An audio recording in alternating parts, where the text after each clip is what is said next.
Fenatrano tiene un programa en la 107.7 todos los días después de este programa hasta las 10 de la mañana. Los sábados, la periodista Socorro Monegro tiene una sección en ese programa y hace 2 sábados la escuchamos hacer un análisis de las elecciones.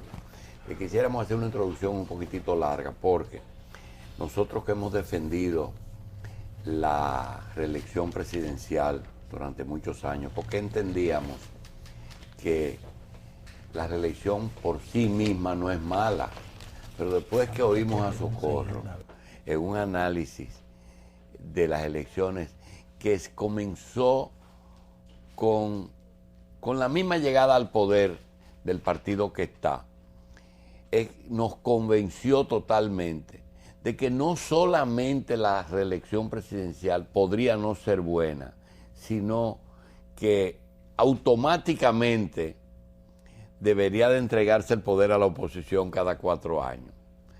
Porque es tan dañino y tanto el poder que tiene el poder, que de acuerdo a todos los aspectos que analizó Socorro en el programa del sábado antepasado, pues nos convenció de eso.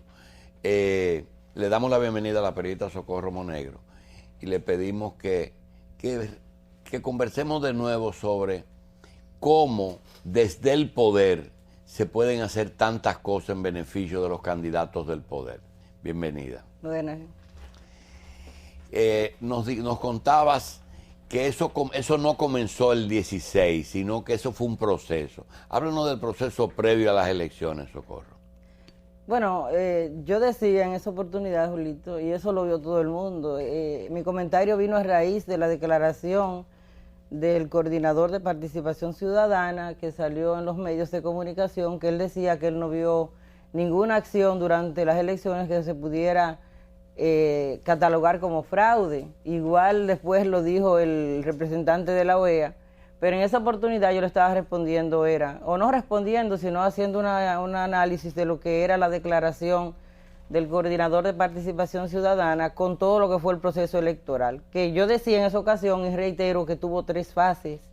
Una que fue antes de las elecciones, mucho antes, años. Tuvo una fase más que tú no la trataste y que es mi única objeción, pero tuvo 3 fases según tú. Una que tuvo antes de las elecciones, una que se desarrolló durante el proceso de votaciones, que yo no llamo elecciones, sino votaciones, porque aquí no hubo elecciones, sino hubo un proceso de votación.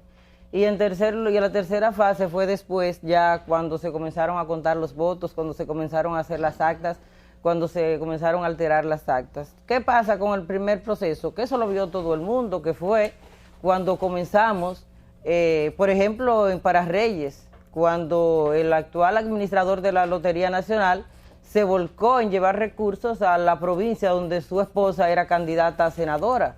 Y ese señor allí fue y repartió qué sé yo cuántos millones de juguetes. O cuando vimos, por ejemplo, y me excusa que es un periodista, Rafael Vargas, que lo vimos que lleva 60 millones de pesos a Moca, a los hospitales de Moca. Y entonces yo digo, ¿y de dónde sacó Rafael Vargas 60 millones? Lo digo en un programa un sábado.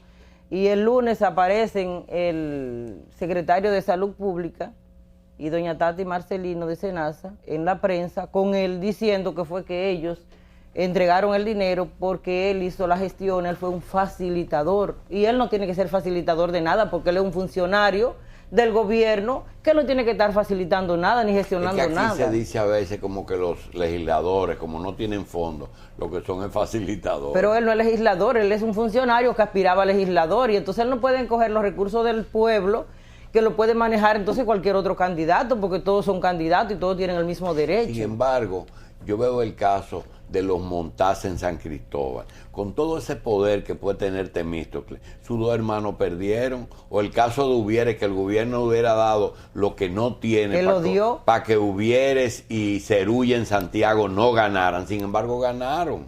Sí, porque oye, ¿qué pasa, Julito? Y esto vamos a llegar. Hay casos especiales, por ejemplo, en el caso de Juan. Yo le digo a todo el mundo esto, en el caso de Juan, ¿qué se demostró? Bueno, lo que yo he dicho toda mi vida, que aquí en el país tenemos que trabajar en organizar la gente, concienciarla. Ellos no pudieron evitarlo.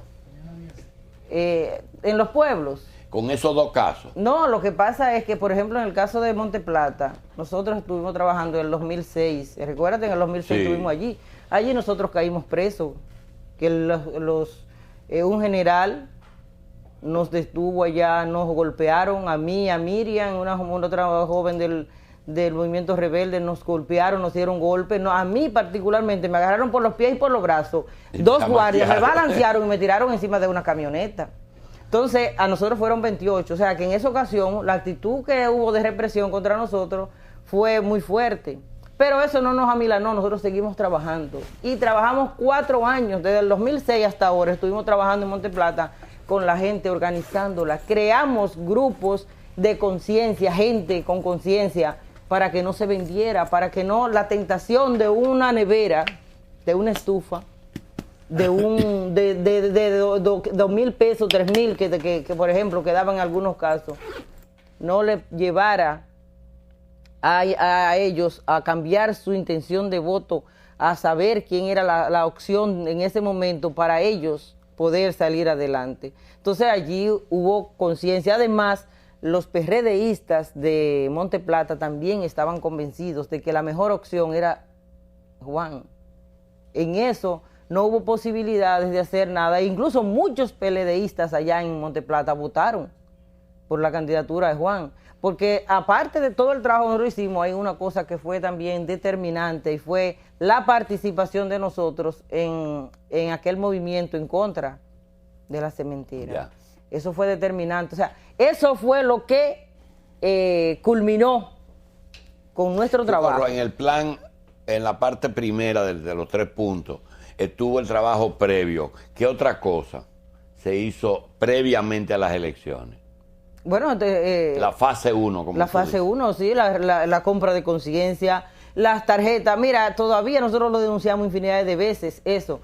El día antes todavía, el mismo día de las elecciones, andaban regando tarjetas. Tú te refieres a de solidaridad. De la solidaridad. Tú te refieres a Bono Gas y a Sí, Bono Luz. y a la gente la visitaban con un padrón en la mano, el padrón de electoral y el padrón de las tarjetas, la visitaban y les decían que si iban a votar, personas que ellos sabían que no eran PLDistas, que si iban a votar le iban a retirar la tarjeta.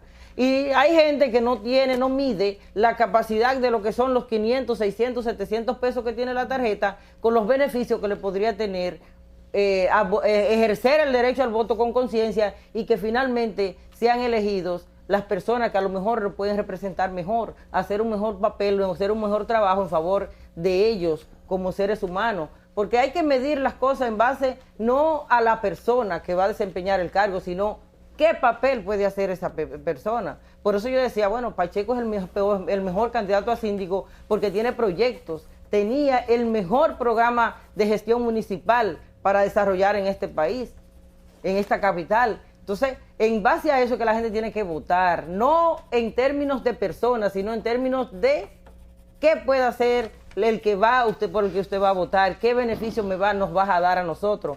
Porque tú tienes que partir de una